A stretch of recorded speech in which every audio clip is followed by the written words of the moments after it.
Welcome back from the break. And if you just tune in, the program is still Good Morning Abuja, coming to you from the Unity Station NTA Channel 5.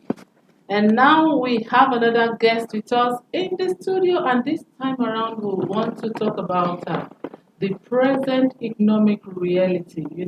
Every day we keep experiencing hiking price of product, hiking price of everything, especially food.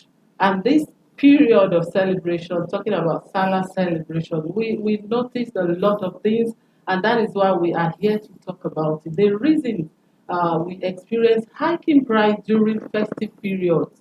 And if possible, we can prefer solutions to it. Help us, and we have a public affairs analyst with us this morning to talk to us more. Help us welcome Gaza Mark Outer. Gaza Mark, you're welcome to the program. Thank you very much. All right. Barka da Sallah. Barka de Sallah to you too. Yes, Gaza Mark, I'll tell you, welcome G Code, as I prefer to call All him. right. Yes. Let me join you too. G Code You're Global. welcome. Thank you. Okay, we are still in the mood of celebration, and this morning we want to look at the rising cost of food. We know everywhere you go to, apart from food, we have hiking price of product, uh, from the manufacturing to the sales point, everywhere. So we want to prefer solutions to it this morning. But this time around, let's bring it down to food because we are celebrating. This is one of the festive period, a Sallah celebration. And now, can you tell us how has the rising cost of living affected the way people celebrate Sallah, especially this season? Okay. Thank you very much for having me. It's a very profound question that you've asked because I am sure that everybody is feeling it right Our to the feelings, bone. yes. You know, but most times, before you look at topics like this, you first of all have to establish where all these problems are emanating from.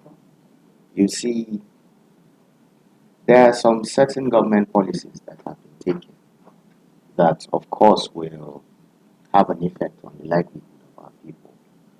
And you see the devaluation of the naira that has been embarked on by the Central Bank of Nigeria is part of, whether we like it or not, part of what we're facing. And you see the subsidy removal too is part of the issues. Now, you have to marry them this way. Subsidy removal automatically affects transportation, it affects commodities leaving the farms, the markets, you know, and the devaluation of the naira. The central bank has an exchange rate, but there is a parallel market that they call the change. They have their own parallel rates far away from the government. So, and you see, whether we like it or not, it affects our purchasing power for a country that is not into production. We only import. And where if you import and you're buying with a very weak currency, then it automatically distorts whatever economic activities you have going on in the economy. But you see, how has it affected us as a people? I go around and I see what are the basic necessities of life: food, like you mentioned, shelter, and clothing. These are just the basics. And for a country that is so rich and blessed, that we're still struggling with the basics. I've seen how this Salah has been celebrated low key, and Nigerians being or one bad people, you know, and then it's low key, then you would, because I think we're the most resilient humans on earth. I'll give it to the Nigerians. And for us to have been stressed this far, and then we're still surviving, we'll survive. So you look at how it has affected living generally. I've seen families that are barely surviving. I've seen, I've seen, I've seen a man being in his lowest point, and when a man in his lowest point, he can do whatever it takes to be able to survive, because that is the last chain of living. You know, yes, you can live without, you can patch without clothes, you can patch without shelter, but can you patch without food? Yes, It is the certainly true not. essence of survival, you know.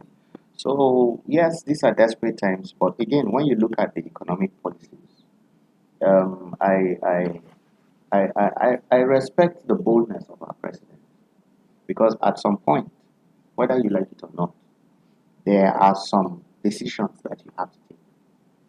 The only challenge is uh, maybe he was supposed to put some measures in place before taking those decisions, because it was the day that he was inaugurated as a president that he made the pronunciation that subsidy was gone.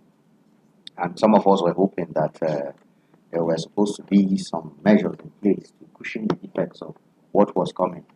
Because if fuel was sold for 200 naira and then automatically it was increased by close to 200%, there was no gainsaying that it would definitely affect the quality. But what were the measures that were in place for the people to be able to easily cushion some of these effects of it? So, tough decisions, yes, but will Nigerians survive? We have always been survivors. We will survive. We will survive. All right, let's take a shift from some of these policies. We know there are so many policies that are battling each other, and we're trying to grasp them.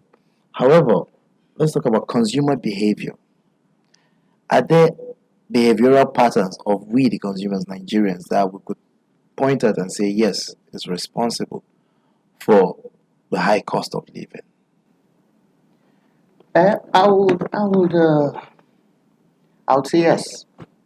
Why do I say so? Because the human nature is intrinsically self-seeking, and at some point, Adam Smith would say it is terribly unreliable. The human nature.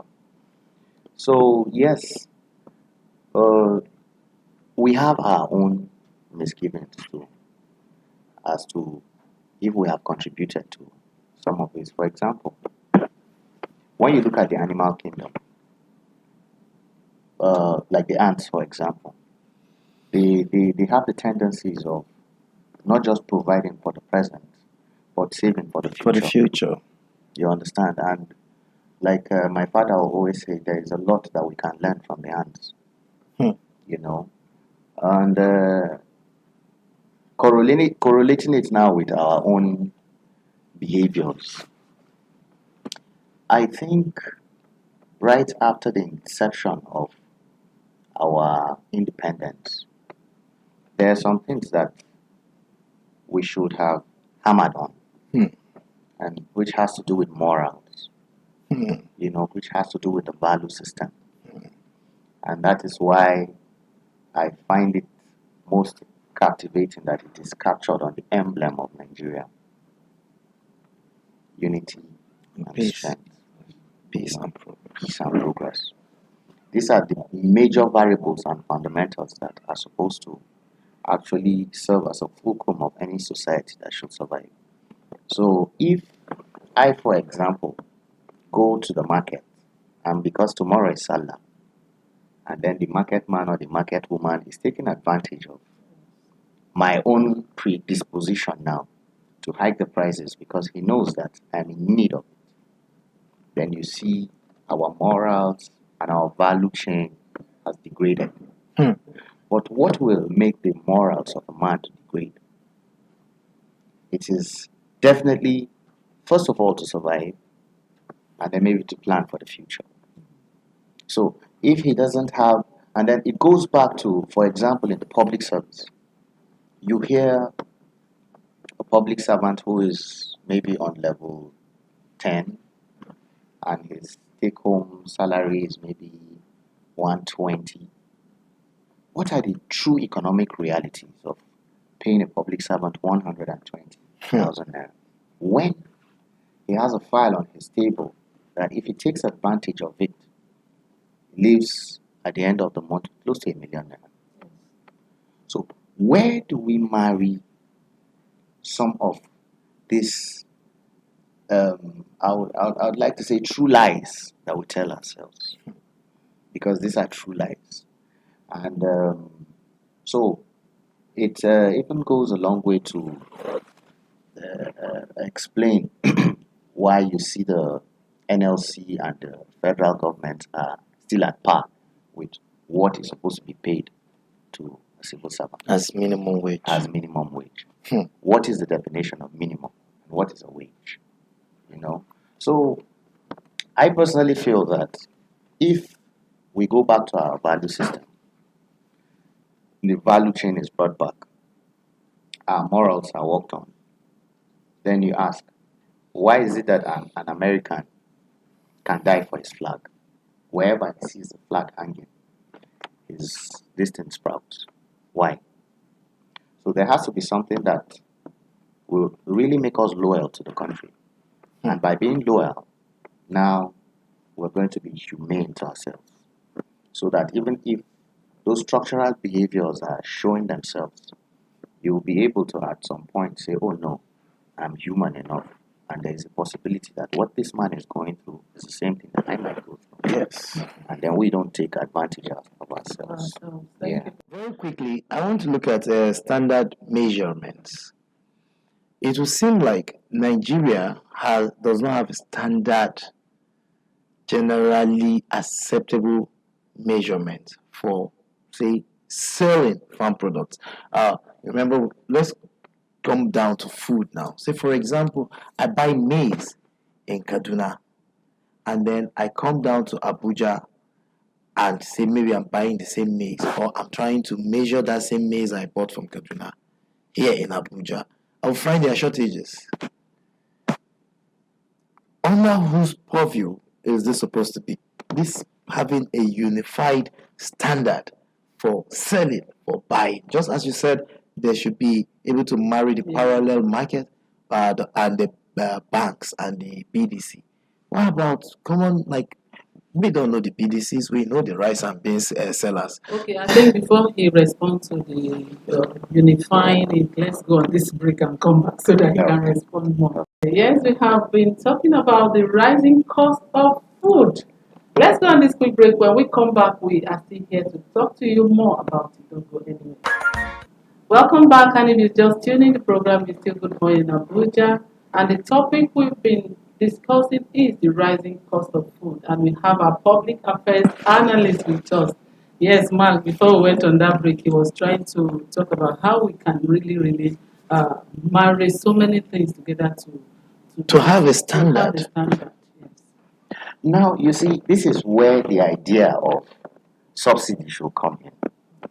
I have always, well, I'm not learned as I would say in the perspective of being an economist, but I personally will tell you that some policies that are being dished out, a market woman will give proper policies.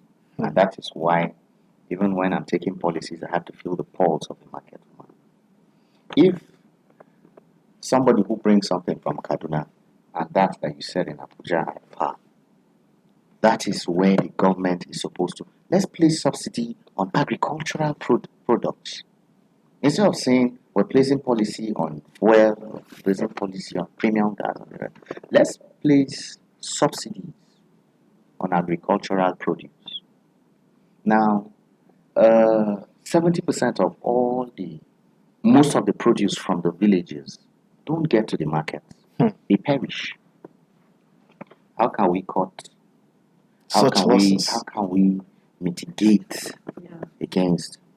So how can we help that farmer to be able to cut down his expenses? Where is he getting his pesticides from? Where is he buying his grains from? Does the government have a hand in it? That's the only time that the government will be able to say, okay, we're harmonizing the prices of goods.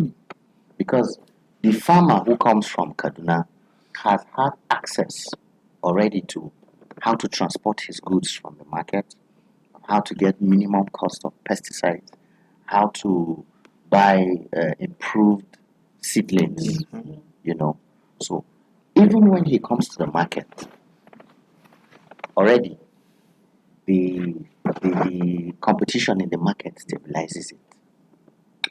Same thing with what I always like to say about fuel. I am of the belief that the government should have no business in doing business.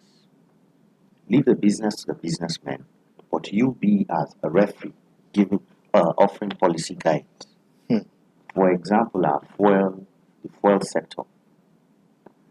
There is no harm in granting licenses to businessmen that have shown that they have the capacity. Go and build your refineries. Whatever it is that is your cost of production, peg your prices. Nobody will tell you that in the next 10 years, the price of fuel will crash down because of competition, That's true. you know. So there has to be a very healthy environment for the farmer to be able to thrive. Because I cannot, for example, prepare my yams in a span of 8 months. I would spend more than 1,000 naira on my yam, and you expect me to sell it for 500 naira. I have to make gain. So these are where some of the challenges are. Okay. Thank you very much. But quickly before we let you go, want you to talk to us in a way of advising us the way forward. First of all, the government needs to cut down the cost of governance. The government needs to bring policies that will merge the parallel markets and the banks. The government needs to be open to its citizens. They should all come out and tell their citizens this is what is happening, and it should reflect in their own lifestyle. And then I always like to tell my friends, that's when it comes to the family now, the advice I'll give. Try your best not to fall into the statistics. By statistics now, they'll tell you that, oh, from last year when the inflation rate rose to 30.0%, uh, uh, 20 people died in Karu. Try not to fall in that statistic. So be alive. Don't be part of the numbers. Don't fall. Cut your cut according to your Yeah. size and then reduce. You don't have any point to prove to anybody now. Now, There's no point to No prove to point. anybody, just to survive. And I hope that at the end of the tunnel, we'll see light. Such are the times we found ourselves in. But do not despair, don't give up yet. Remember, our guest said don't be part of the numbers. Thank you for coming on the show. Thank you we very much. for appreciate having your me. time. Thank you very much. Yes. The program is still Good Morning Abuja, and we've been talking about the rising cost of living. Let's quickly go on this break. When we return, GMA